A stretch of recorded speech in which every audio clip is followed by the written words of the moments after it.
We will have this panelists speak on two very exciting topics.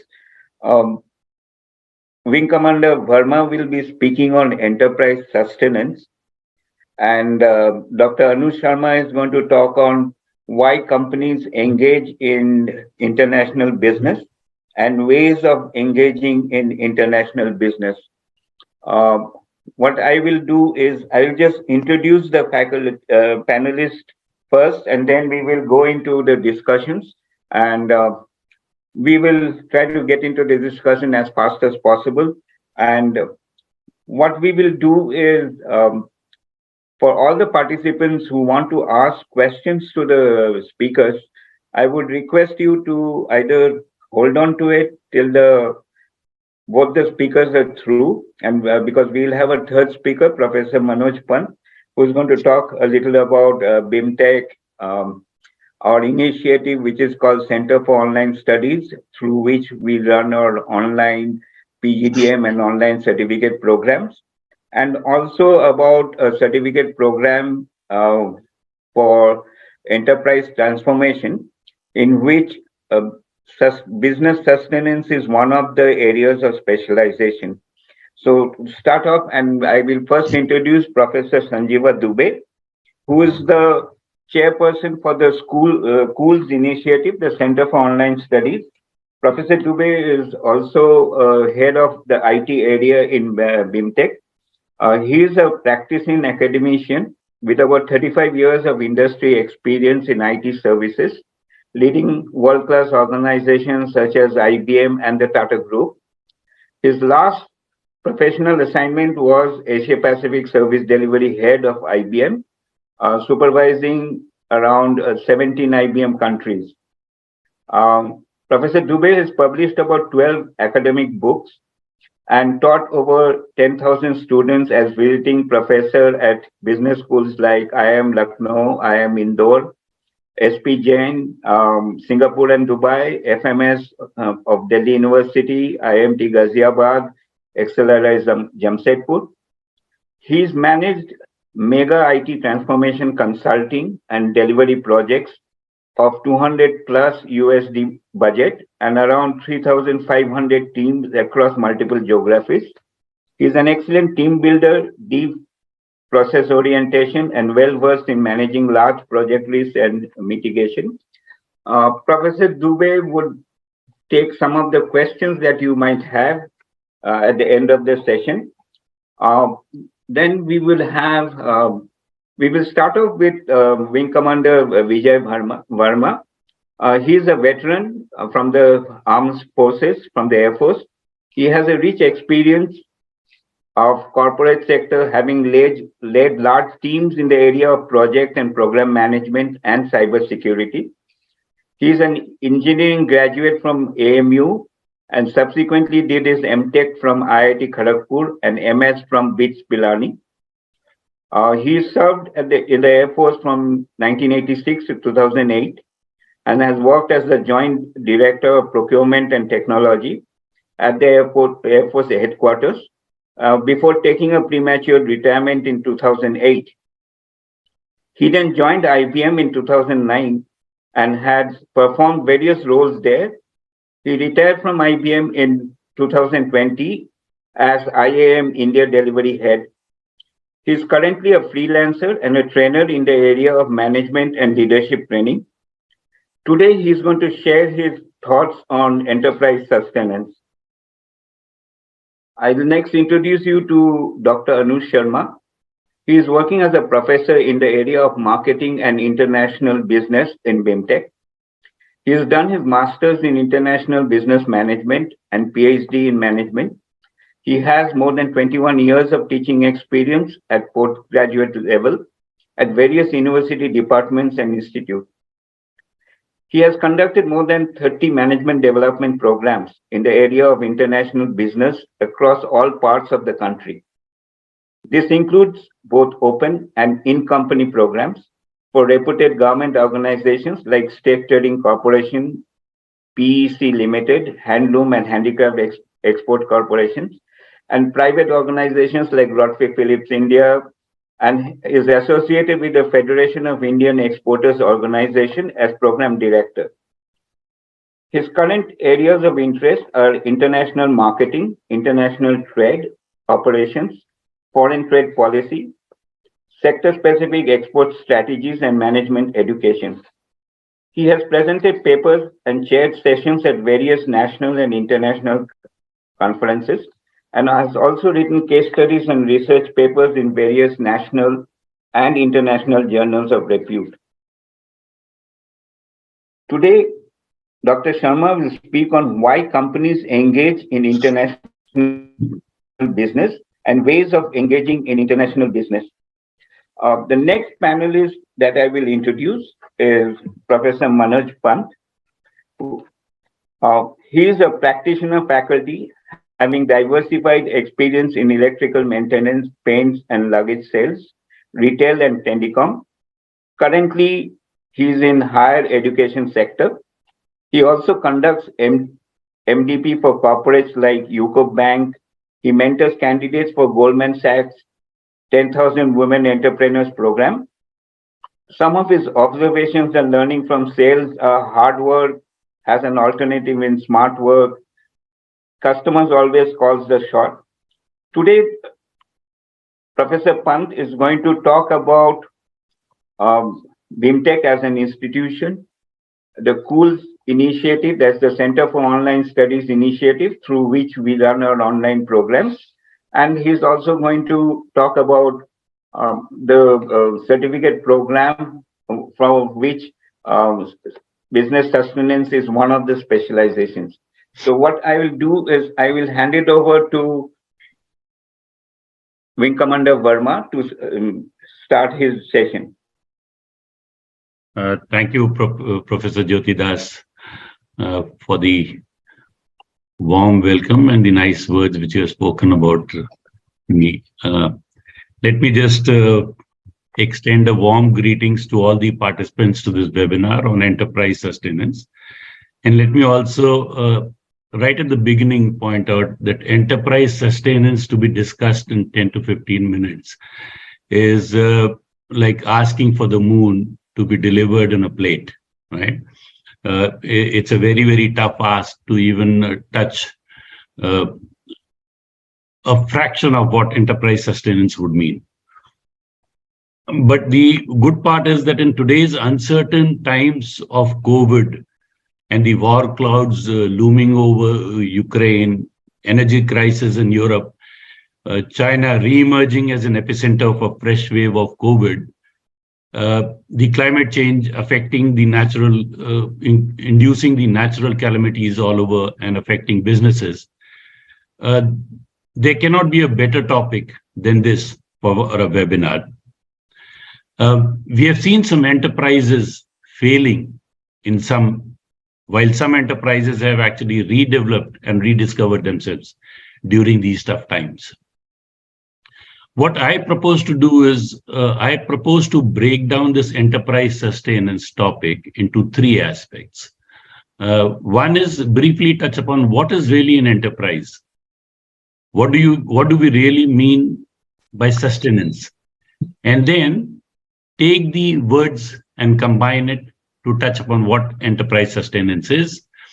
Can we actually propose something which would tell us that this entity or an enterprise would be something which would sustain itself over many years to come, right? Is there a magic formula possible which could do that?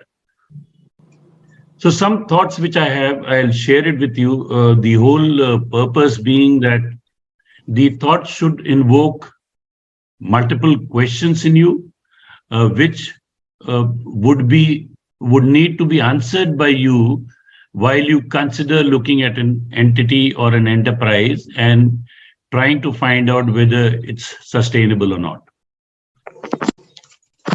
So an enterprise, again, it would mean different things to different people, right? The dictionary meaning, and I would like to quote it from there, it says basically a project or an undertaking, especially a bold or a complex one.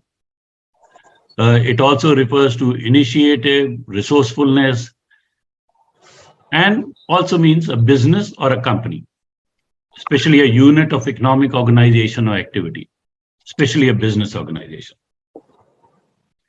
Whereas if you look at an enterprise, it would again have different meaning for different individuals, organizations, governments, companies, etc. The turnover itself could be from a few crores to multiple crores. It could be a one product company, or it could be multi-product company like the Tatas, which practically make everything from a needle to aircraft. So the relevance of the topic of the day to each enterprise would depend very much on the size of the enterprise that we are considering and the type of the enterprise that is. However, I'll throw some questions while we go through all these and see if we can have that some sort of a magic formula which could tell us that this enterprise is going to be a sustaining one. If you look at the sustenance, the definition says means of support, maintenance or subsistence, living, food, provisions, also nourishment, the act of sustaining, the state of being sustained. So primarily something that gives support, endurance, or strength. And this sustenance would mean different things for different people. For human, for animals, for entities. For each of them, it has a different meaning. While if you look at animals, let's say look at a tortoise, right?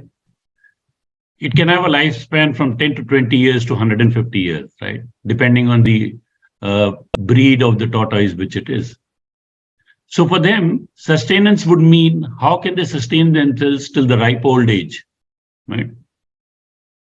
Whereas for humans, it could mean, say a lifespan today is about 70 to 80 years. So it could mean how can they sustain themselves for 70 to 80 years?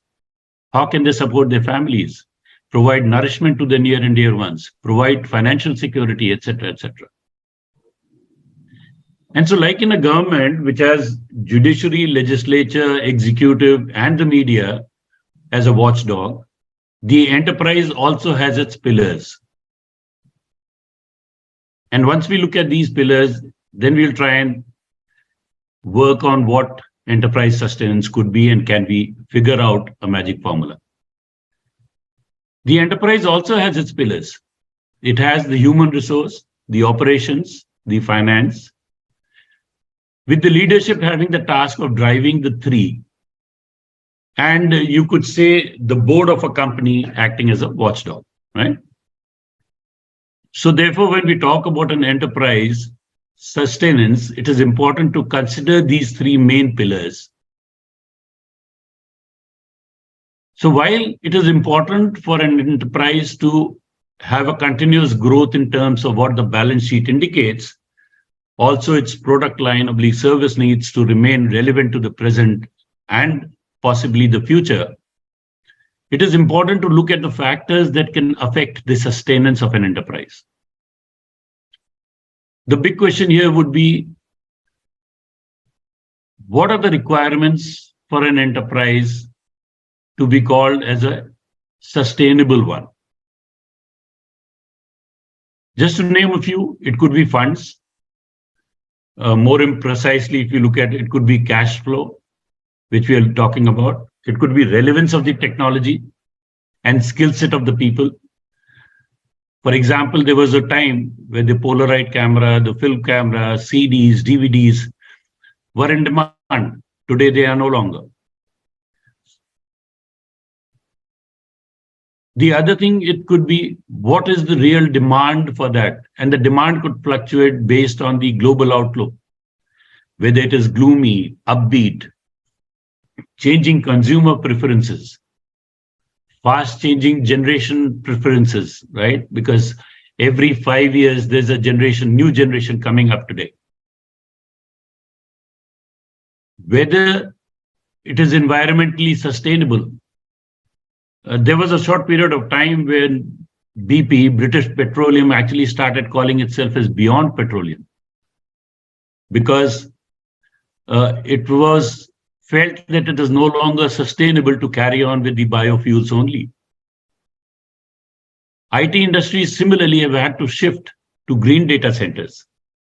Then there would be social pressure groups coming in, like for say example, somebody who was making fairness creams at a particular point of time. Now they would evolve into marketing these creams as something else because of the social group. So sustenance for them would be moving to more socially acceptable products, because these pressure groups could also create legal issues. The other aspect could be, what is the leadership quality? What is the organization culture? Are we looking at agile decision making here?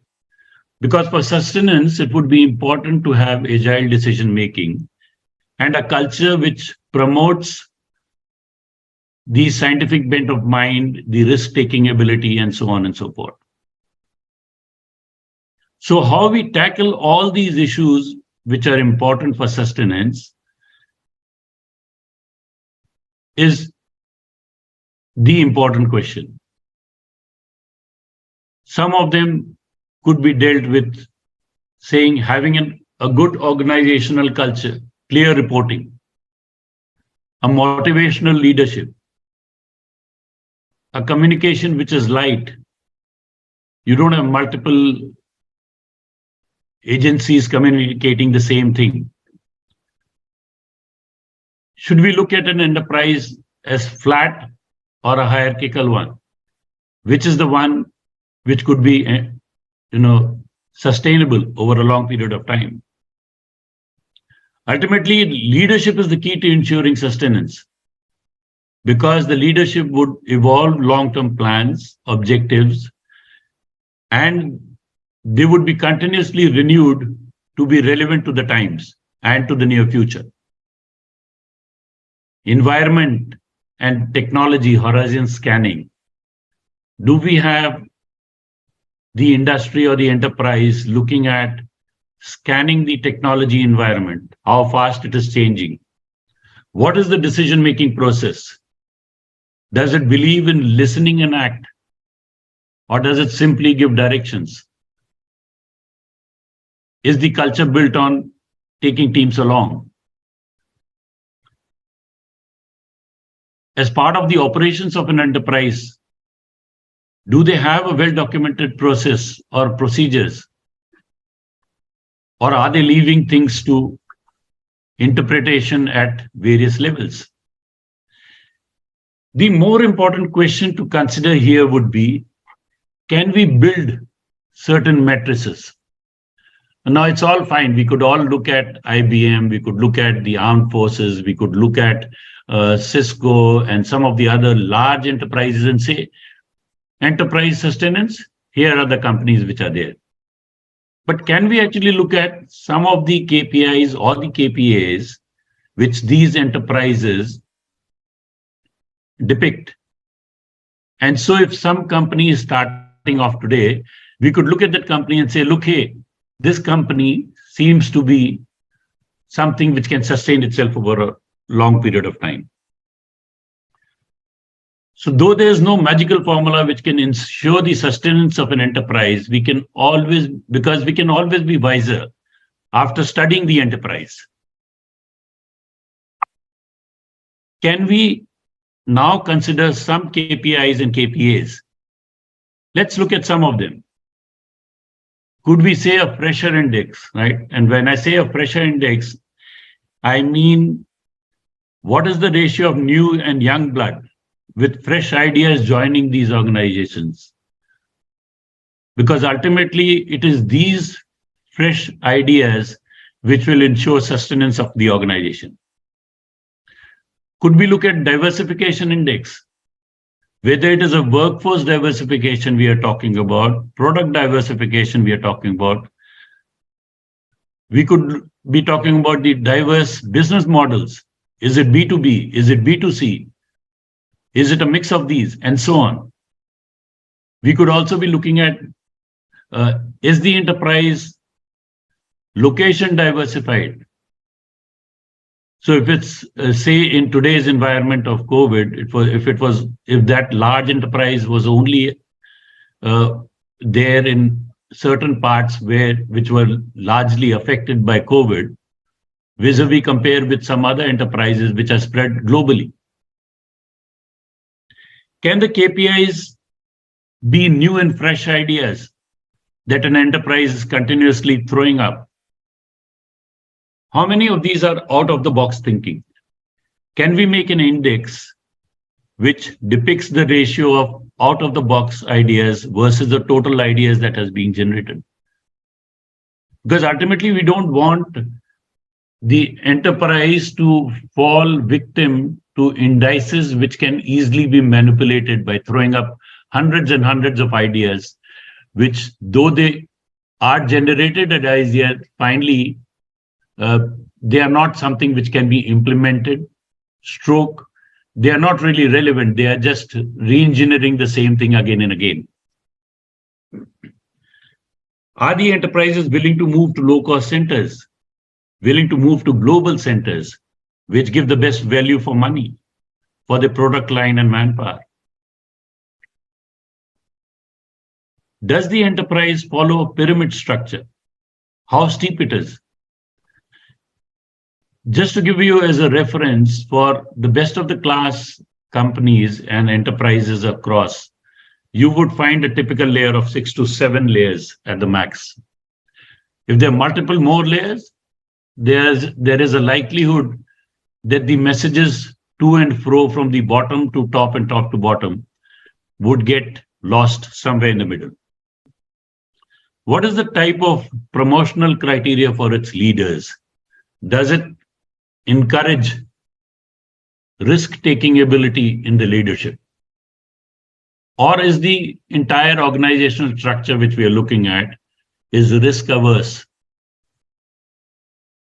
In fact, does the enterprise actually create leaders which have the risk-taking ability?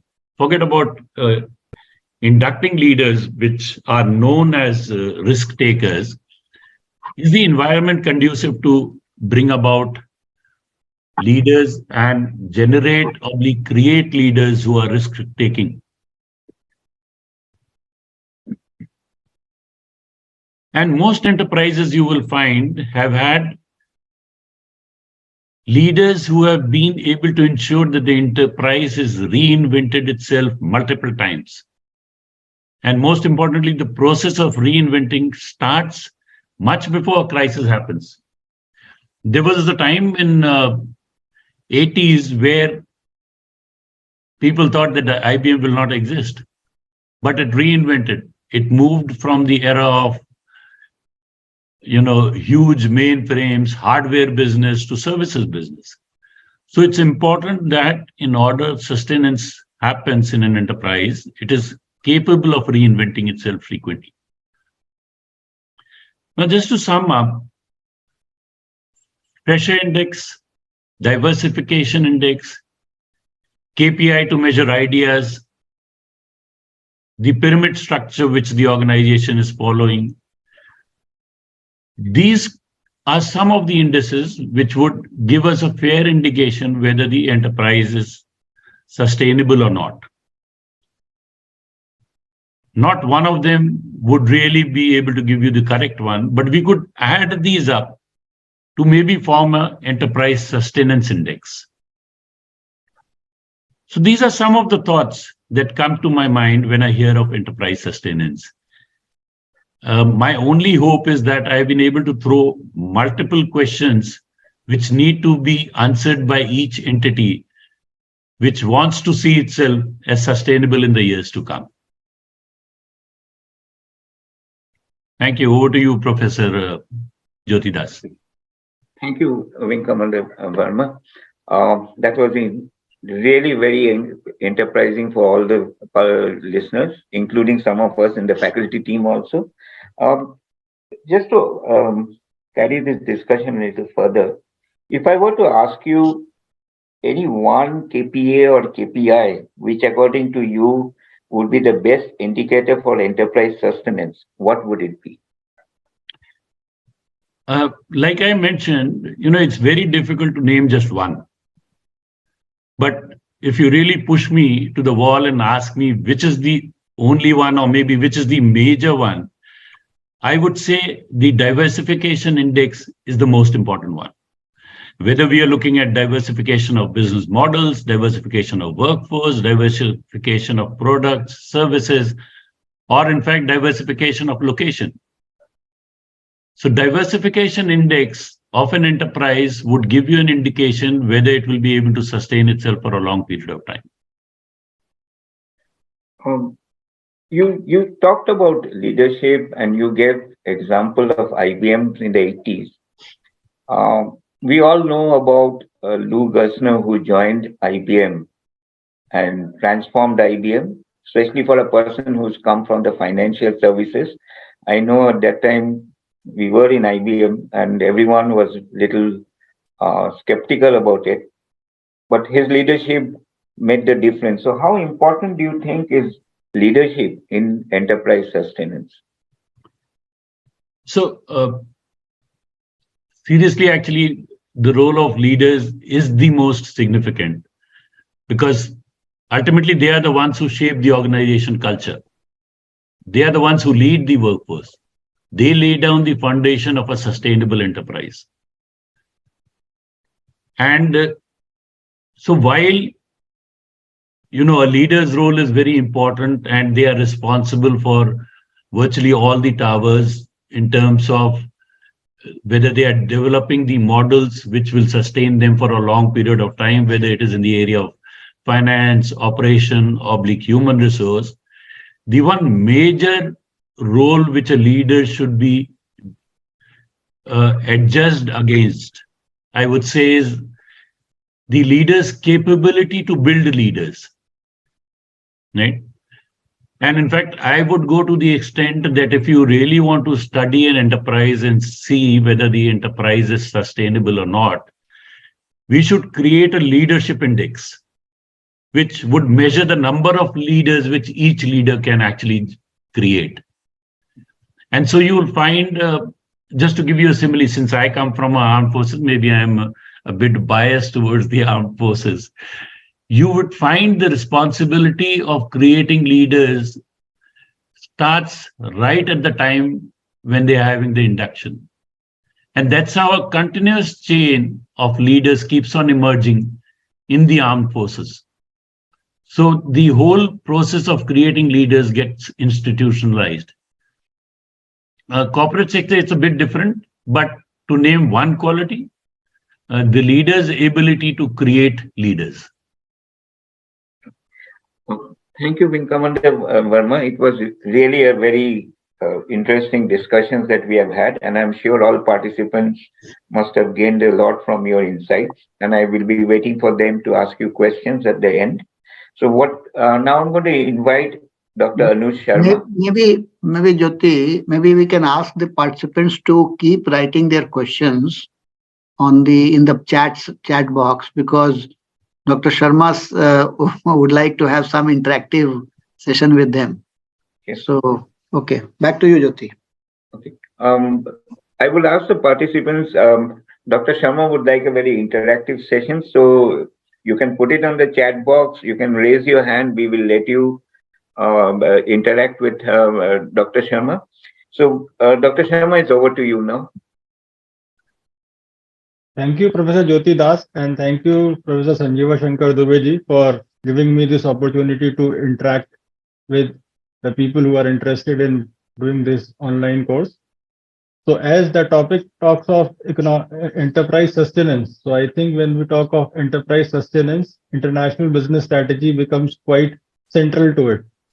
And I'll just give you an example and then we'll move ahead. For example, when this COVID situation and all these things started, so there was a talk among the industry, among the corporate across the world, that it should not be totally relying on China as one of the country where most of their IB manufacturing activities are happening.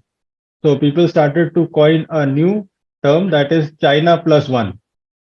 So because if there's something is happening at one place, so because of that, the sustainability or sustenance of our enterprise should not be impacted negatively. Similarly, Professor Vijay Kumar Verma also mentioned of the various places the product diversification or the market diversification things are there. So that are also quite important when we talk in terms of sustainability. So I'll give you an example how in case of India, the Indian government, as far as the international trade is concerned, is talking of sustainability. The way it has a foreign trade policy is being drafted by the Ministry of Commerce in India. And there they have various schemes are there. For example, in one of the schemes, in these schemes, they are giving benefits to the people who are exporting from India. And these benefits are higher if you are moving to the markets that are not very well tapped by Indian exporters. For example, if we talk of places like Latin America, or we talk of countries like CIS countries or many African markets, so government wants that the market diversification should also be there. So that in case if something is happening at one place, because of that, the overall health of the organization is not being affected negatively. Otherwise, we have been doing our exports to the traditional markets like Middle East, like European countries or US to a great extent. But because of this diversification thing, government wants that to sustain any impact happening in any one part of the world, it might not affect the overall financial health and other things as far as the organization and country is concerned. So now I will begin with my session. So the first question that comes to our mind is that we have seen that a lot of MNCs are working across different parts of the world. Similarly, now we see that a lot of Indian companies have also started going international. So it is the big companies, the medium-sized companies or the small companies, they are now working in different countries of the world. If you talk of Indian companies, the promising examples that comes to our mind, we talk of companies like Dabur, we talk of companies in the pharmaceutical sector, there are various companies are there. In automobile also, a lot of other companies are working. For example, we talk of companies like Escort is there, Sonalika is there, New Holland is there. So a lot of Indian companies have started their operations in other countries of the world. Now, the question that I would like to throw across to the participants is what might be the different reasons because of which a company would like to go international? What might be those promising factors or things that makes it an international market attractive one for an organization? So in case if you have some responses to that, so I'll be happy if you put something in the chat box that what are the reasons because of which the company goes international.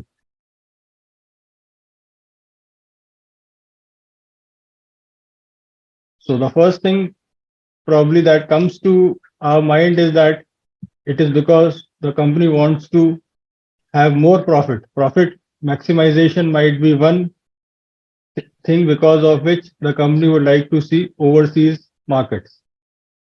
Similarly, it can be other activities. It can be like to move into first mover advantage. In certain cases, the company would like to go to a place first before their competitor enters there. Or a company might be having certain specific strong points, plus points that the others are not having. In order to capitalize on those strong points, a company would like to go into a foreign market. To increase the revenue, Khushi Srivastav, yes, revenue maximization might be another reason because of which the company would like to go international. Anything else? We also many a time see that the companies are locating their different elements of value chain in different countries so that they are trying to do those activities in those places where it is more cost efficient. They are earning, they are able to do it at the minimum cost and best possible way.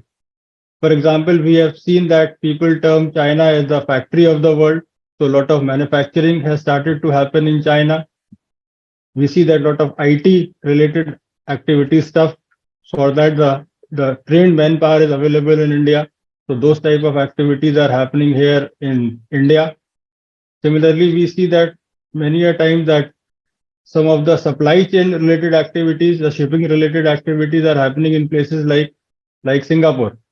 So a company would like to do a particular activity at a place where it can be done best.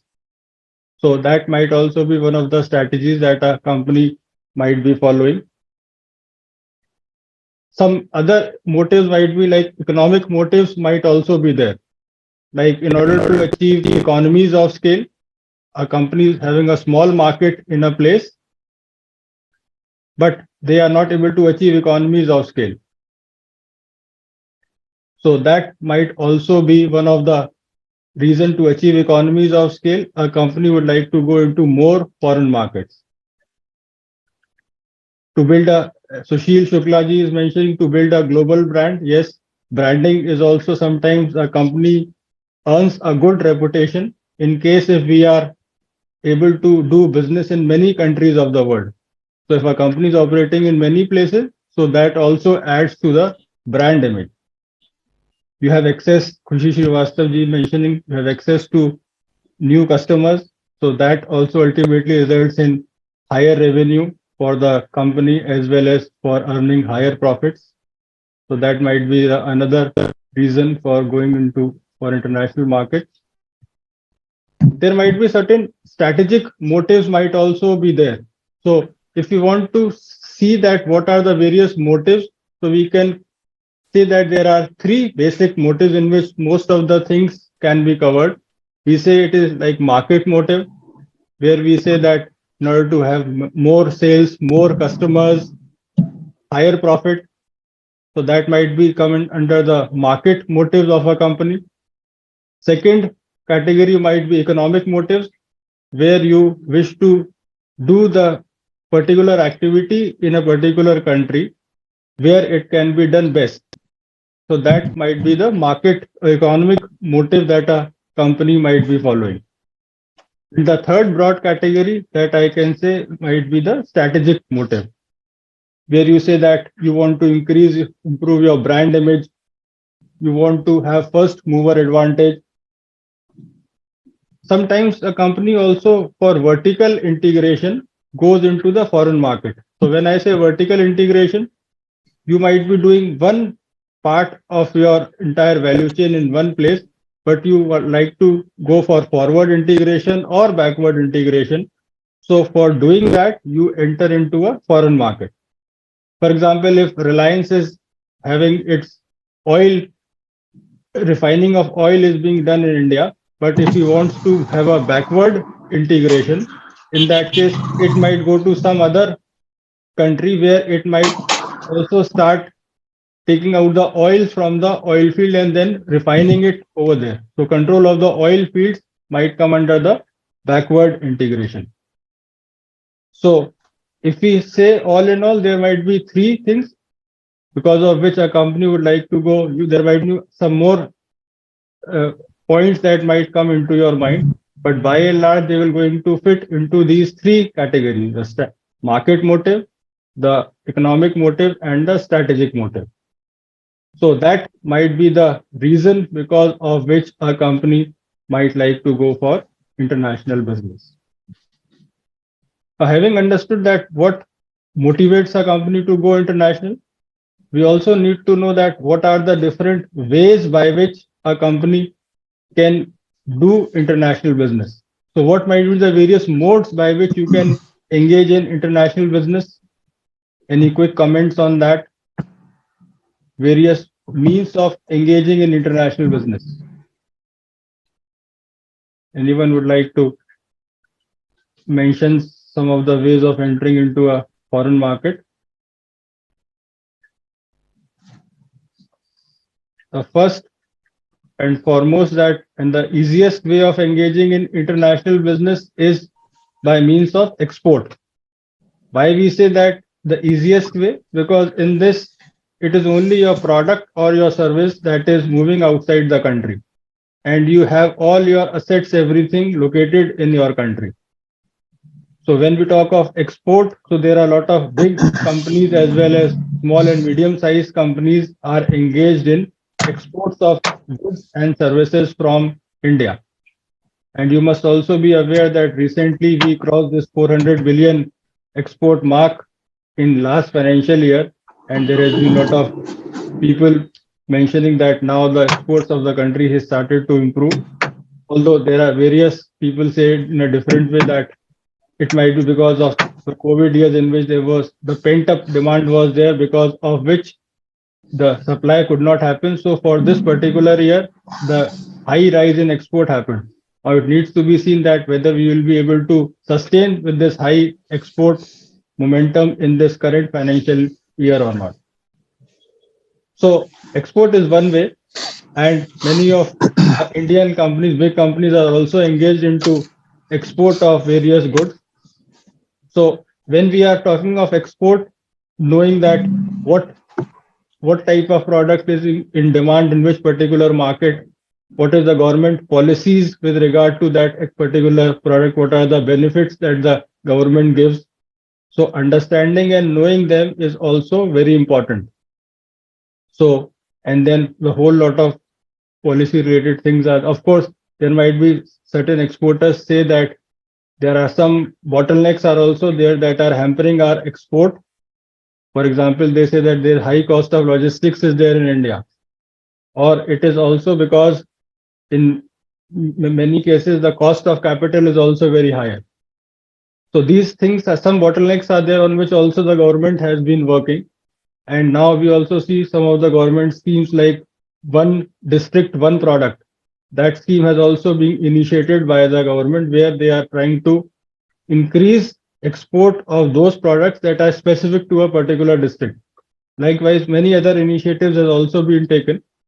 So that is one area when if you are doing your MBA here, so probably then you can also find that what are the various product categories, what are the various markets where these products can be exported and what type of support the government is giving for those product export. Second way of engaging into international business, I think, yes, licensing and franchising are other, as Khushiji is mentioning, licensing and franchising are other way of engaging into international business. In case of licensing, again, your commitment is very low. You are not financially required to invest too much into a foreign market, but just you are giving a permission to utilize, give a license or a permission to manufacture your product. In comparison, this might happen in case of pharma industry. But when we talk of franchising, there higher investment or higher involvement of a company is there in a foreign market. So not only the technical know-how, but some manpower support is also being provided by the franchisor. So that is the second way of entering into the foreign market. What might be the other ways by which a company can enter into a foreign market? Anyone? Any quick comment? Yes, I think Khushiji is answering many questions. So joint venture is another way and one of the important way as far as the Indian companies are concerned to enter into a foreign market. So we have seen, especially in case of automobile industry, that lot of joint ventures happened of foreign MNC with Indian MNC. We take example of Maruti Suzuki, or we talk of Hero Honda or Kawasaki Bajaj. Although many of the joint ventures now the partners have moved away from the joint venture and they have started their own thing. But yes, joint venture is one way of entering into a foreign market. And when we say joint venture, to happen between two companies, one company will, there has to be some unique strength that a company should have, and the other company supports that unique strength. For example, if I am an Indian company and a joint venture happens between Indian company and a foreign company in India, so I should have the knowledge of the market, and probably the foreign company might be having the superior technology. So then when both of us combine together, so that is a win-win situation for both. So when Indian MNCs are moving outside, so joint venture can be other way of engaging into international business. But yes, as we have experienced that over a period of time when both the companies have worked together, it might happen that now Hero is separate and Honda is running the business separately, because now Honda also understands the market well, and Hero also has developed the superior technology by which the bikes, etc., that they are producing are also world class. And they have been also engaging now in international business in many African markets. We see that lot of Hero two-wheelers are in great demand over there, and they are doing quite well in many of the African markets. I think Dr. Sharma, there's one more proposition about mergers and acquisition as a way of growing international. I think one Yes, of the yes, participants. yes. So that is being so mergers and acquisitions are also many Indian companies have also gone abroad by this way of engaging, where some acquisitions or mergers have also happened. So that way also the company can go into there. They know that what are the strengths that particular company has and what is the strength that I am bringing. So instead, for example, if you talk of Tata Tetley collaboration happening, so we know that what are the strength that one company is having, and when you are acquiring another company, so those strengths also can be appropriately, although some restructuring might be required, but then those strengths can also be utilized appropriately. And then finally, when we talk, the last one we say that is the direct invest the direct investment that you do into a foreign country, your fully owned subsidiary that you start opening into a foreign market. So that we have seen that many of the multinationals, when they have come to India, we talk of example like Hyundai Motors is there, HMIL as we say, Hyundai Motors India Limited. So similarly, many, or we talk of companies like McDonald's are there or Starbucks is there. Starbucks, of course, have tied up with Tata in India, but those type of direct wholly owned subsidiary also is another way of engaging into the international business.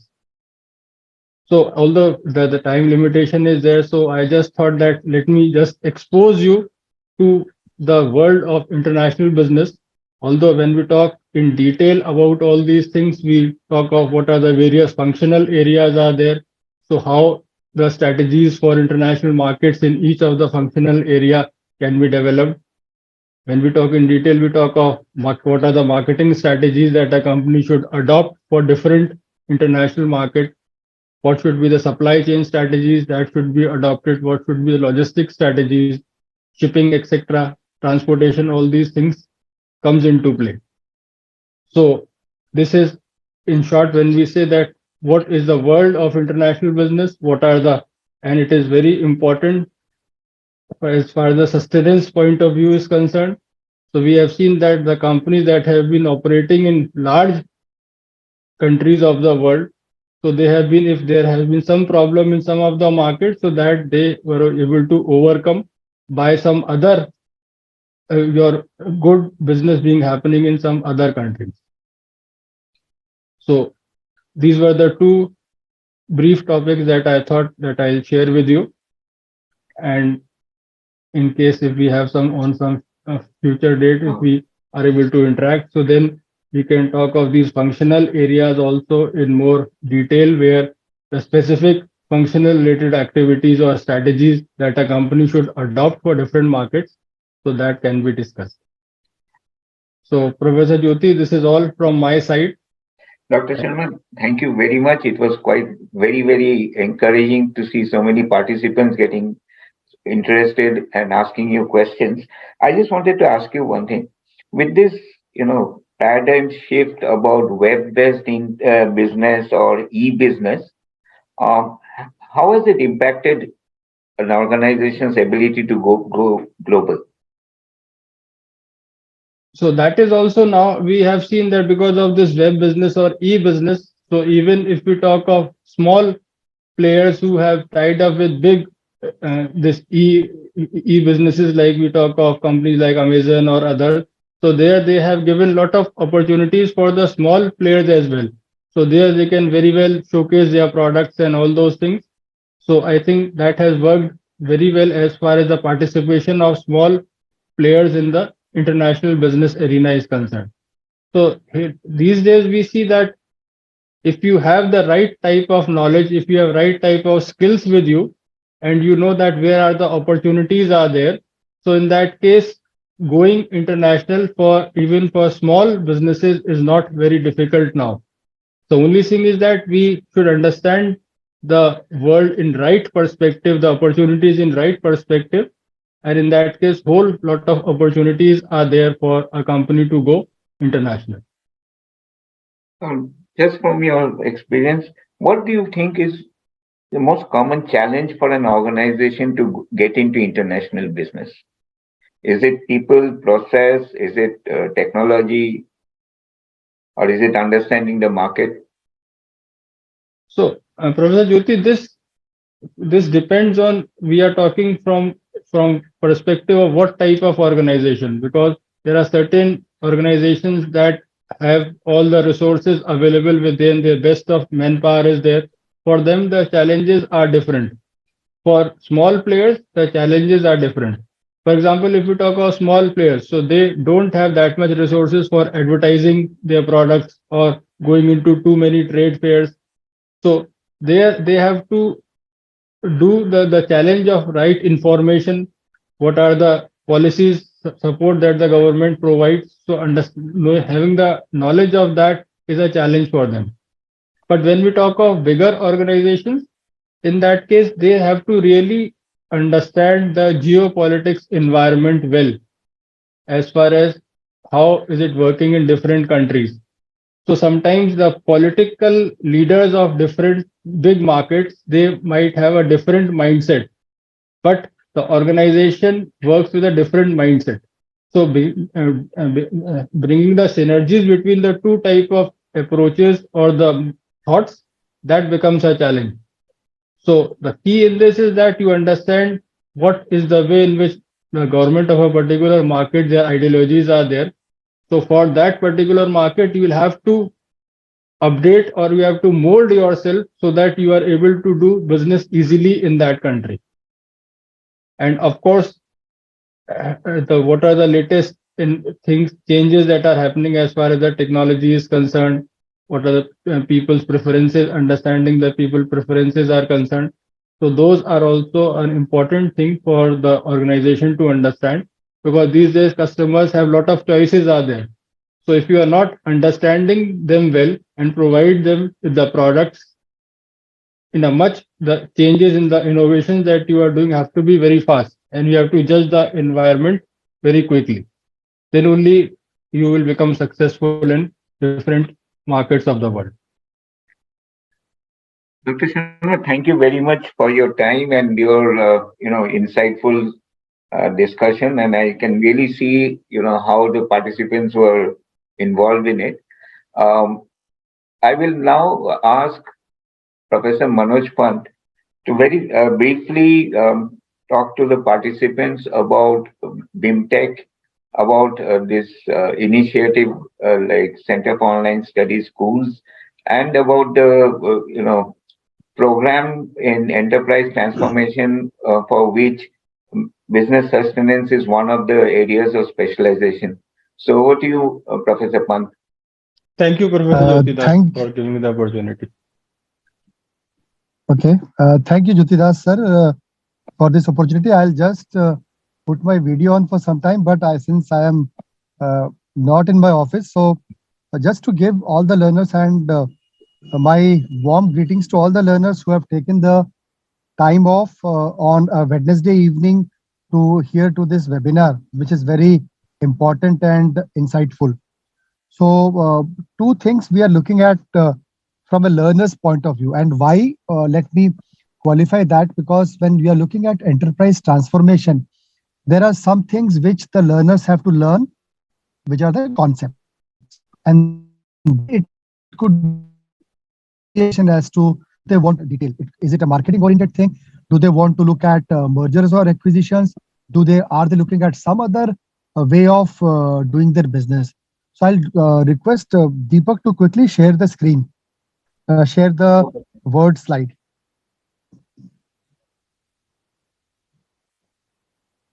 Deepak, if you could share that file. Okay, quickly I'll give you a perspective now, just to share with all the learners.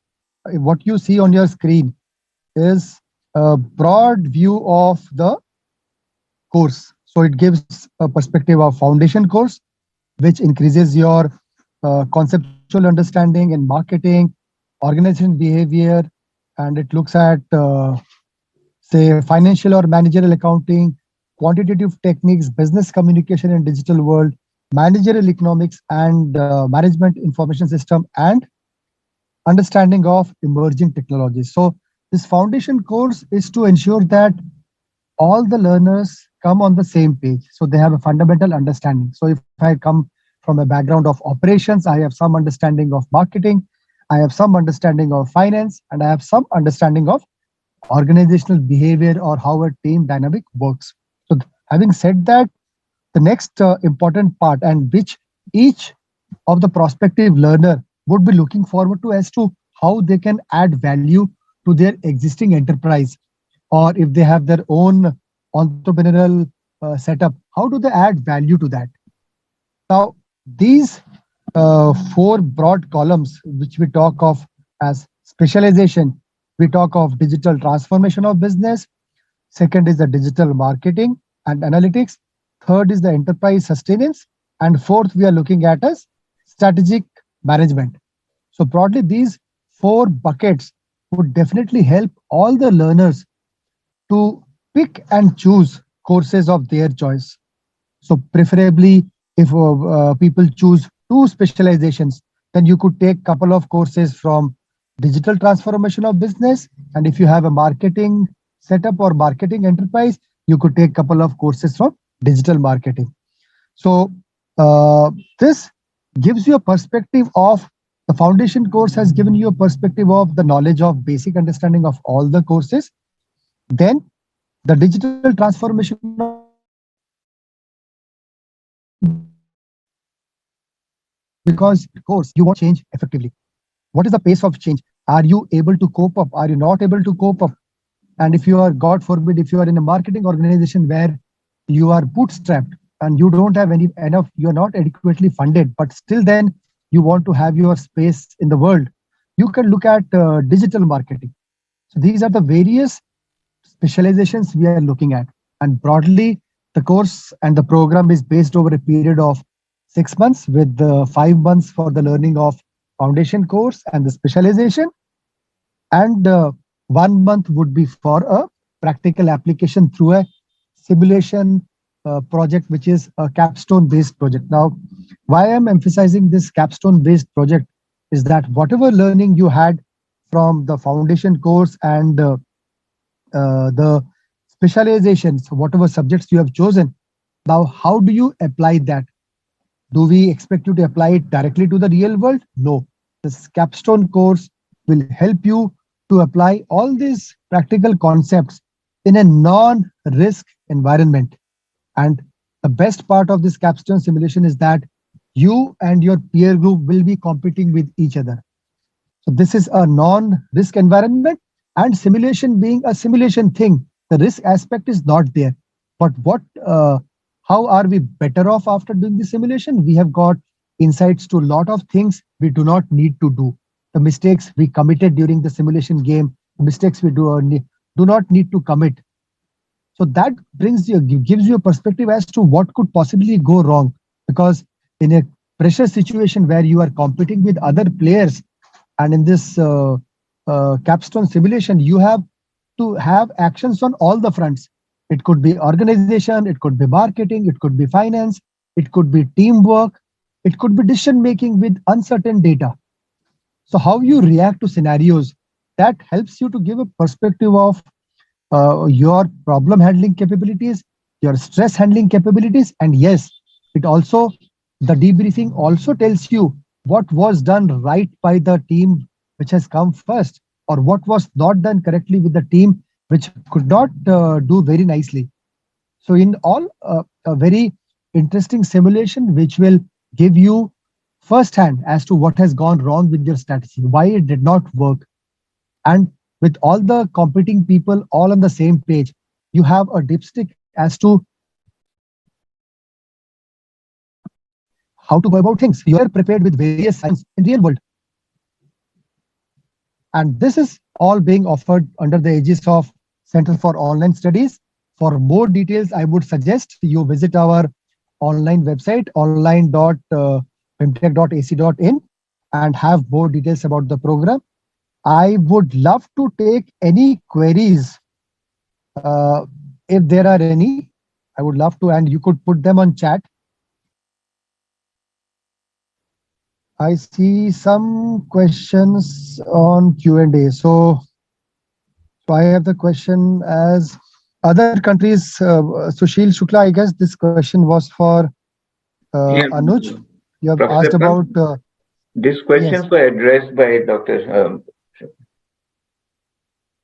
Yes. So any other question which you would want me to address, I could put it on chat. But all in all, it's a very interesting program for people who are at middle level management, who are entrepreneurship, who want to navigate into their, who want to grow their own business, or for that matter, who want to enter a business. And nothing prevents a fresher taking those. Why a particular change happens the way it should be? Why people are not able to control the change? So any questions, I would love to take them. For more details, I would suggest all of you visit our website on online.bimtech.ac.in for more details. And you would be having a contact number also available on the website. Do reach out to us with any query. So if there are any questions, I could take them. Okay. I'll also, we'll wait for the questions from the participants. And I would like to invite Professor Dubey to address the participants about. Okay, so thank you, Jyoti. So first of all, I was listening to all the panelists and so much of wisdom they have shared. I found a lot of interaction. So I have found Khushi. Khushi has been very interactive. So Khushi, I request you to send your mailing address. The Cools office will send you a small token of appreciation. So send it to raj.kumar at bimtech.ac.in, and he will organize that. And also those of you who want the certificates of participation, e-certificate, they should write to raj.kumar at bimtech.ac.in, and we will give you a participation certificate.